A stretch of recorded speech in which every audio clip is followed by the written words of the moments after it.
அண்டம் முழுதும் ஒன்றினுள் அடக்கம். அதுவே ஆனை முகமெனும் ஓங்கார விளக்கம். சுழலும் கோள்கள் அவன் சொல் கேட்கும். அவனை தொழுதால் போதும் நல்லதே நடக்கும். ஆனை முகனை தொழுதால் நவக்கிரகங்களும் மகிழும். நல்லதே நடக்கும், நல்லதே நடக்கும்.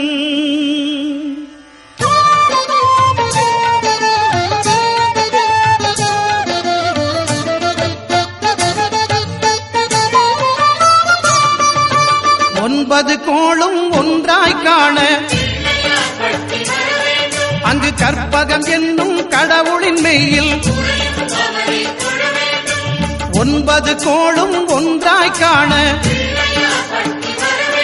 அங்கு கற்பகம் என்னும் கடவுளின் மெய்யில். சூரியன் முதலாய் 9 கிரகமும் பலவித குணங்களை கொண்டிருக்கும். எங்கள் கற்பக தருவில் அவை வரும்போது ஒன்றாய் சேர்ந்து பலனளிக்கும்.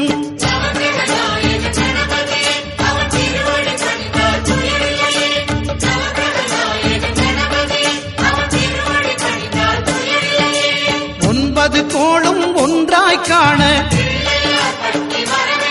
அங்கு கற்பகம் என்னும் கடவுளின் மெய்யில்.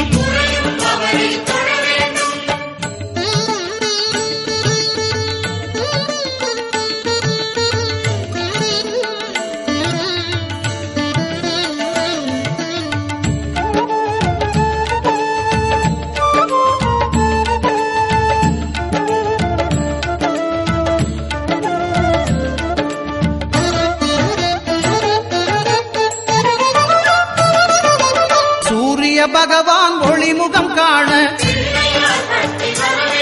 அங்கு கற்பக தருவின் நெற்றியில் மலரும். சூரிய பகவான் ஒளிமுகம் காண அங்கு கற்பக தருவின் நெற்றியில் மலரும். இருளை விலக்கி உலகை எழுப்பும் ஞாயிறு அங்கே குடியிருப்பான். அவன் ஆனை முகத்தனின் அடியவர் மனத்தில் ஒளியாய் வந்து கொலுவிருப்பான்.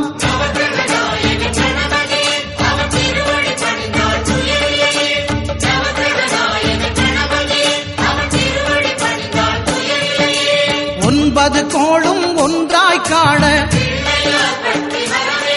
அங்கு கற்பகம் என்னும் கடவுளின் மெய்யில்.